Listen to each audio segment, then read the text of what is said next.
اپنے مرحومین پر یہ تسبیح زیادہ سے زیادہ پڑھا کرو، کیونکہ قبر میں مردے کو اس تسبیح کی اتنی ضرورت ہے جیسا کہ مچھلی کو پانی کی۔ اپنے فوت شدہ والدین کے لیے یہ تسبیح لازمی پڑھو۔ محترم ناظرین، قبر میں مردے کو اس تسبیح کی اتنی ضرورت ہوتی ہے جیسے مچھلی کو پانی کی، اور قبر کی تاریکیوں میں پڑا ہوا وہ بے بس انسان جو کل تک ہمارے ساتھ تھا، ہمارے ساتھ بیٹھتا تھا، کھانا کھاتا تھا، ہنستا بولتا تھا، آج خاموش ہے، کچھ نہیں کہہ سکتا، لیکن اس کی روح چیخ چیخ کر پکارتی ہے کہ اے میرے پیارو، مجھے مت بھولو، میرے لیے کچھ پڑھو، مجھے کچھ بھیجو، میرے لیے کچھ صدقہ کرو، میرے لیے استغفار کرو، میرے لیے تسبیح پڑھو، مجھے روشنی کی ضرورت ہے، مجھے ثواب کی ضرورت ہے، میری قبر تنگ ہو گئی ہے، مجھے سکون نہیں ہے، تم دنیا میں مصروف ہو، مگر میں اس دنیا سے جا چکا ہوں جہاں صرف نیک اعمال ساتھ آتے ہیں، کوئی دنیاوی چیز کام نہیں آتی، صرف تمہارے پڑھے ہوئے کلمات، تسبیحات، دعائیں ہی میرے لیے خزانہ ہیں جو مجھے ہر لمحہ یہاں سہارا دیے رکھتی ہیں۔ تو ناظرین، یاد رکھیے کہ قبر میں انسان کو سب سے زیادہ جو چیز سکون دیتی ہے وہ صدقہ جاریہ ہے، اور صدقہ جاریہ میں سب سے بڑی وہ دعائیں ہیں، وہ تسبیح، وہ استغفار ہے جو زندہ لوگ اپنے مرحومین کے لیے کرتے ہیں۔ جب کوئی انسان دنیا سے رخصت ہو جاتا ہے تو اس کے مال ختم ہو جاتے ہیں، سوائے تین چیزوں کے: ایک نیک اولاد جو دعا کرے، ایک علم جو پھیلایا، ایک صدقہ جاریہ، اور دعا سب سے زیادہ طاقتور ذریعہ جس سے مردے کو راحت ملتی ہے۔ آپ کو اندازہ بھی نہیں کہ جب آپ چند لمحے اپنے والدین یا کسی بھی فوت شدہ عزیز کے لیے تسبیح پڑھتے ہیں تو ان کی روح کتنی خوش ہوتی ہے، ان کی قبر روشن ہو جاتی ہے، ان کے عذاب میں نرمی کری جاتی ہے، ان پر اللہ کی رحمت نازل ہوتی ہے، اور جب آپ ایک تسبیح پڑھتے ہیں تو وہ جنت کے پھولوں جیسی خوشبو محسوس کرتے ہیں۔ جب آپ ان کے لیے استغفار کرتے ہیں تو فرشتے ان کے لیے مغفرت کی دعائیں کرتے ہیں، اور اللہ تعالیٰ فرماتے ہیں کہ میرے بندے نے اپنے والدین کے لیے دعا کی، میں اس کے والدین کو معاف کرتا ہوں، میں اس کی قبر کو کشادہ کرتا ہوں، میں اسے نور عطا کرتا ہوں۔ اور جو بندہ دوسروں کے مرحومین کے لیے بھی دعا کرتے ہیں، اللہ تعالیٰ اس کے لیے ایسے فرشتے مقرر فرما دیتا ہے جو اس کے مرنے کے بعد بھی اس کے لیے دعائیں کرتے رہیں گے۔ تو ناظرین، ہمیں یہ سمجھنا چاہیے کہ یہ دنیا عاجزی ہے، یہاں کسی کو ہمیشہ نہیں رہنا۔ جو آج دنیا سے جا چکے ہیں کل ہم بھی ان میں شامل ہوں گے۔ آج اگر ہم کسی کے لیے تسبیح پڑھیں گے تو کل کوئی ہمارے لیے پڑھے گا۔ آج اگر ہم کسی کے لیے مغفرت مانگیں گے تو کل ہمارے لیے بھی اللہ آسانیاں پیدا کرے گا، کیونکہ جو بوئیں گے وہی کاٹیں گے۔ اس میں رشتہ، پیسہ، شہرت کچھ کام نہیں آئے گا۔ کام آئے گا تو وہ وقت جو ہم نے اللہ کی یاد میں گزار دیا، جو ہم نے لوگوں کی بھلائی میں لگا دیا، جو ہم نے قبر میں پڑے اپنے پیاروں کو یاد کر کے دعاؤں میں گزار دیا۔ تو قبر میں مردہ انسان ہر روز امید لگاتا ہے کہ آج کوئی میرے لیے کچھ پڑھے گا، آج کوئی میری قبر پر آئے گا، آج کوئی میرے لیے قرآن کھولے گا، آج کوئی میرے لیے استغفار کرے گا۔ لیکن جب کوئی نہیں آتا، جب اس کی طرف سے کچھ نہیں آتا تو وہ اداس ہو جاتا ہے۔ لیکن جب کوئی صرف اتنا کہہ دے کہ اے اللہ میرے والدین کی مغفرت فرما، تو اس مردے کی روح خوشی سے جھوم اٹھتی ہے، اس پر اللہ کی رحمت نازل ہوتی ہے، اس کی قبر گلزار بن جاتی ہے۔ ناظرین، دنیا کی زندگی اگرچہ وقتی ہے مگر انسان کا اصل اور ابدی مقام اس دنیا سے پردہ کرنے کے بعد شروع ہوتا ہے۔ قبر ہی وہ مقام ہے جسے نبی کریم صلی اللہ علیہ وسلم نے فرمایا کہ قبر آخرت کے مراحل میں سب سے پہلا مرحلہ ہے۔ اگر انسان اس میں کامیاب ہو گیا تو بعد کے مراحل آسان ہو جائیں گے، اور اگر خدا نخواستہ اس میں ناکام ہو گیا تو بعد کے سب مراحل مزید سخت ہو جائیں گے۔ اللہ اکبر۔ ناظرین، قبر جہاں انسان مکمل تنہائی میں داخل ہوتا ہے، نہ کوئی رشتہ دار ساتھ ہوتا ہے، نہ کوئی دوست، نہ دولت، نہ مقام، نہ اقتدار، صرف اور صرف اس کے اعمال ساتھ جاتے ہیں۔ اور یہ ایک ایسی حقیقت ہے جسے ہر انسان مانتا تو ہے مگر بھول کر جیتا ہے۔ آج ہم دنیا کے دل فریب جھمیلوں میں اس قدر مشغول ہو گئے ہیں کہ ہمیں اپنے والدین، اپنے بزرگوں، یہاں تک کہ خود اپنی موت اور قبر کی تیاری کا بھی ہوش نہیں ہے۔ والدین جنہوں نے ہمیں اپنے ہاتھوں سے پالا، رات کو جاگ جاگ کر دعائیں کی، زندگی بھر ہمارے لیے قربانیاں دیں، مگر جب وہ دنیا سے رخصت ہوتے ہیں ہم انہیں صرف قبر کی مٹی میں دفن کر کے سمجھتے ہیں کہ ہمارا فرض مکمل ہو گیا ہے، مگر بھائیوں اور بہنوں، حقیقت یہ ہے کہ ان کا اصل محتاج ہونا تب شروع ہوتا ہے۔ قبر کی اندھیری رات جہاں ایک ماں یا باپ اپنی اولاد کی طرف دیکھتے ہوئے فریاد کرتے ہیں کہ اے میرے بیٹے، اے میری بیٹی، میں نے تمہیں دنیا میں تمہارے لیے سب کچھ کیا، آج تو مجھے کچھ نہ دے سکا، مجھے کچھ نفع کیوں نہ پہنچایا۔ موت کے بعد انسان کی حالت ایسی ہو جاتی ہے کہ وہ کسی بھی نیکی کا محتاج ہو جاتا ہے، اور نبی علیہ الصلاۃ والسلام فرماتے ہیں کہ جب انسان مر جاتا ہے تو اس کے تمام اعمال منقطع ہو جاتے ہیں سوائے 3 اعمال کے، ایک صدقہ جاریہ، دوسرا ایسا علم جس سے فائدہ اٹھایا جائے، اور تیسرا نیک اولاد جو کہ اس کے لیے دعا کرے۔ تو ناظرین، اسی نیکی میں ایک خاص تسبیح ہے جس کی حاجت قبر میں پڑے ہوئے مردے کو مچھلی کے لیے پانی سے بڑھ کر ہوتی ہے۔ یہ وہ کلمات ہیں جو قبر میں روشنی، سکون، فرشتوں کی نرمی اور عذاب سے نجات کا ذریعہ بنتے ہیں۔ جب انسان قبر میں اکیلا پڑا ہوتا ہے، ہر طرف مٹی، تاریکی، فرشتوں کے سوالات، اعمال کا وزن، وہاں یہ خاص تسبیح اس کے ساتھ نور بن کر موجود ہوتی ہے۔ اور پیارے آقا صلی اللہ علیہ وسلم فرماتے ہیں، قبر یا تو جنت کے باغیچوں میں سے ایک باغ ہے یا جہنم کے گڑھوں میں سے ایک گڑھا ہے۔ تو ناظرین، سوال یہ پیدا ہوتا ہے کہ وہ کون سی تسبیح ہے؟ کیا وہ واقعی قبر میں عذاب سے نجات دلا سکتی ہے؟ کیا وہ تسبیح مرنے والوں کو تحفے میں دی جا سکتی ہے؟ اور کیا وہ تسبیح ہمیں بھی زندگی میں فائدہ دے سکتی ہے؟ کیا قرآن و حدیث میں اس کا ذکر موجود ہے؟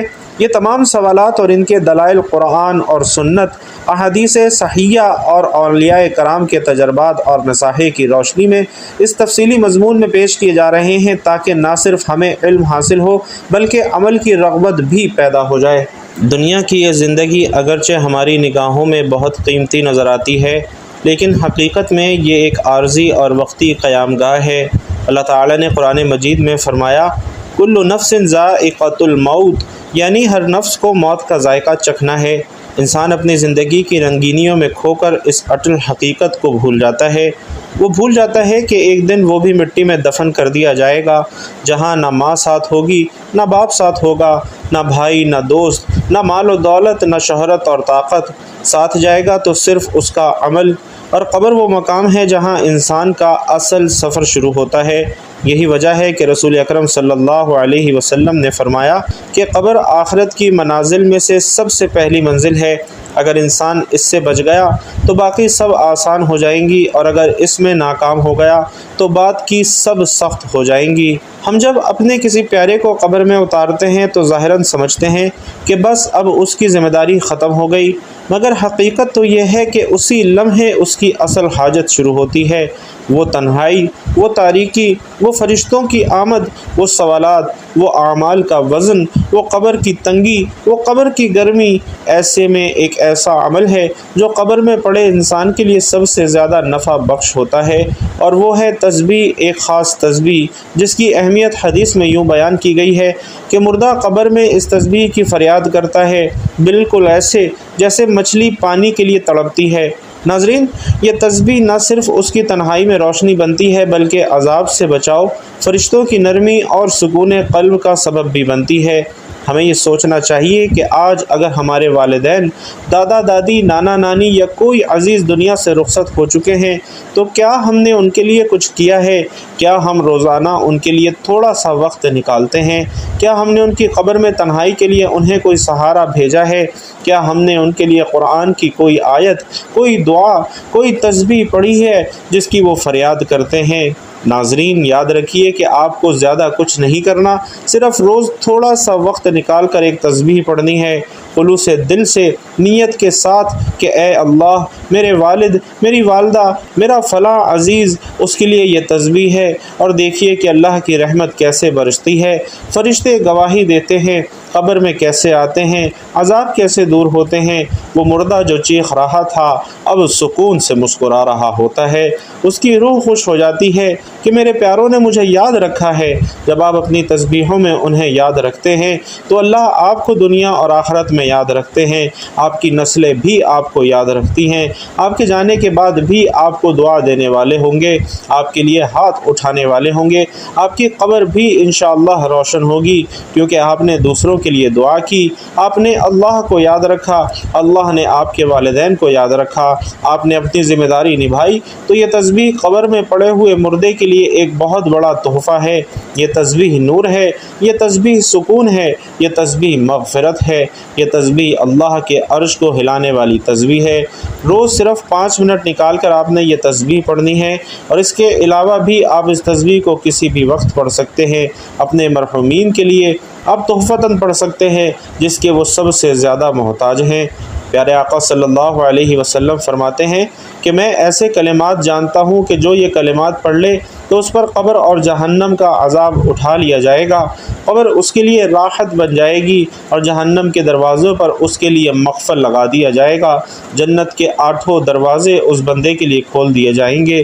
جو مرد یا عورت اس اسم اعظم کے ذریعے، ان کلمات کے ذریعے اللہ سے دعا مانگتا ہے تو اللہ اس کی دعا کو ضرور قبول فرماتا ہے، اس کو وہ چیز عطا کر دی جاتی ہے جس کا وہ اللہ سے سوال کرتا ہے۔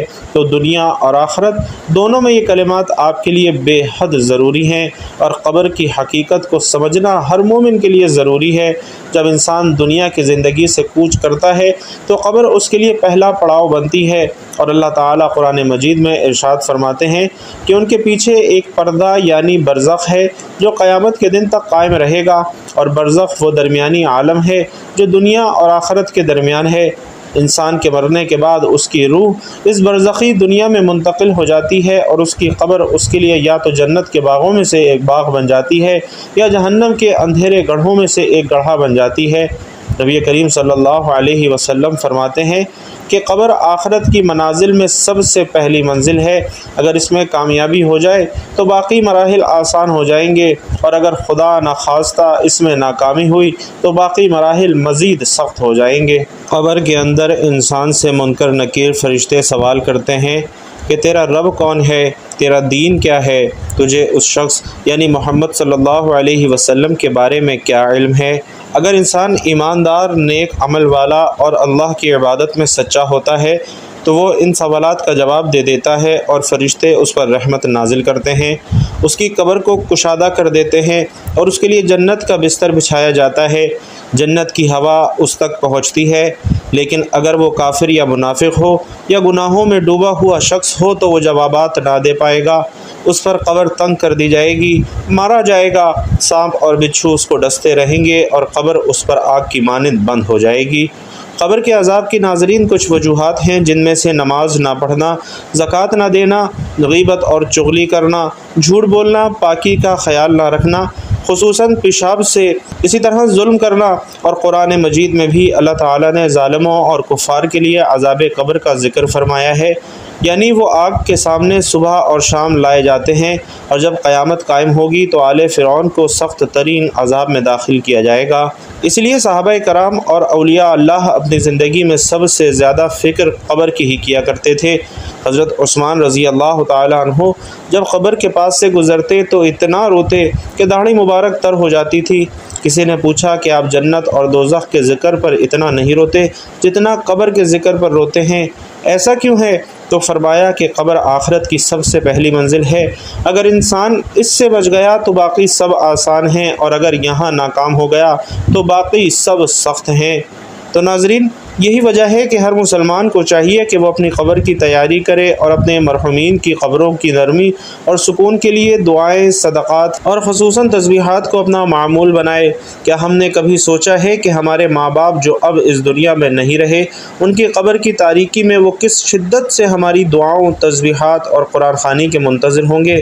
حضرت امام احمد بن حنبل رحمۃ اللہ علیہ فرماتے ہیں کہ اولاد کا والدین کے لیے دعا کرنا ان کے حق میں بہترین صدقہ جاریہ ہے۔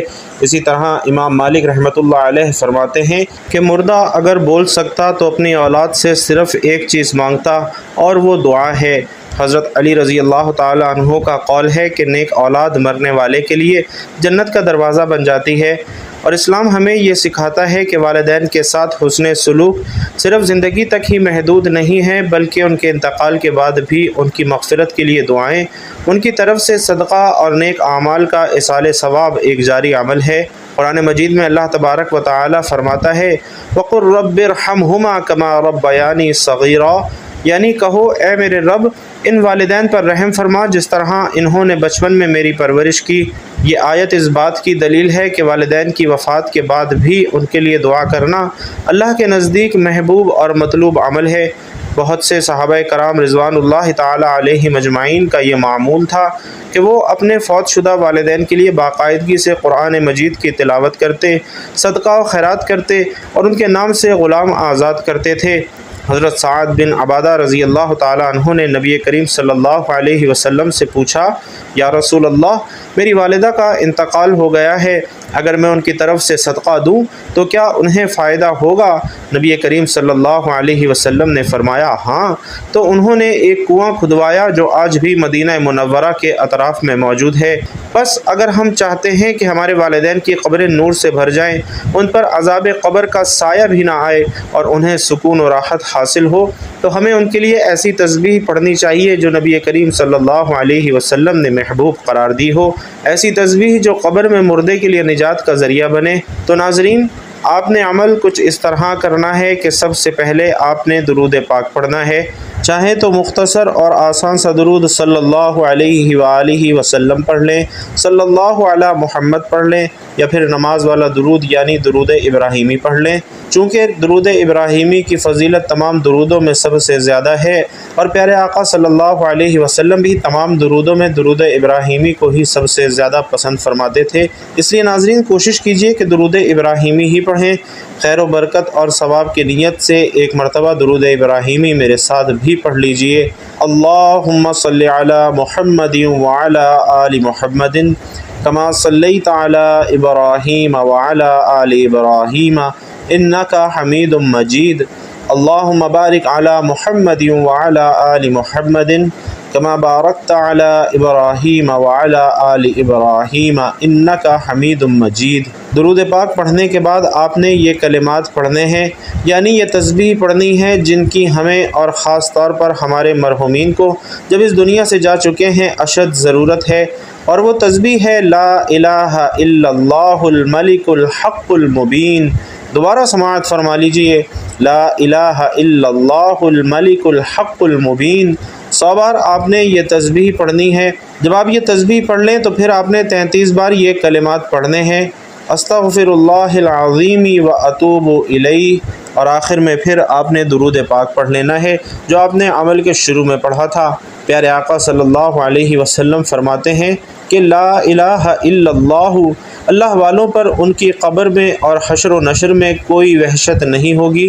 گویا میں دیکھتا ہوں کہ لا الہ الا اللہ والے کھڑے ہو کر اپنے سروں سے مٹی جھاڑتے ہوئے کہہ رہے ہیں کہ سب تعریف اس اللہ کے لیے جس نے ہمارا غم دور کیا۔ تو جو بندہ روزانہ یہ عمل کرتا ہے وہ نہ صرف قبر میں ان کے لیے آسانیاں پیدا کرے گا بلکہ خود اس دنیا سے جائے گا تو اس کی قبر بھی گلزار ہوگی، جنت کے باغوں میں سے ایک باغ ہوگی۔ زندگی کا ناظرین کوئی پتہ نہیں ہے، تھوڑا سا وقت نکال کر اس عمل کو لازمی کر لیا کیجئے جو دوسروں کے لیے آسانیاں پیدا کرتا ہے، اللہ اس کی زندگی میں آسانیاں پیدا کرتا ہے۔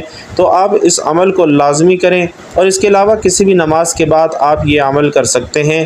اس کے علاوہ بھی اپنے مرحومین کے لیے زیادہ سے زیادہ تسبیحات کیجئے، صدقات کیجئے۔ اللہ تبارک و تعالی مجھے اور آپ کو نیکی کی بات سننے، سمجھنے اور اس پر عمل کرنے کی طاقت اور توفیق مرحمت فرمائے۔ میرا سنانا اور آپ کا سننا اپنی بارگاہ میں قبول و منظور فرمائے، آمین یا رب العالمین۔ ناظرین گزارش ہے کہ اللہ تعالیٰ کے 99 ناموں میں سے کوئی بھی ایک نام کمنٹ باکس میں ہدیۃً تحفۃً ہمارے لیے ضرور لکھ دیجئے گا۔ اللہ تعالیٰ آپ سب کا حامی و ناصر ہو، آمین یا رب العالمین۔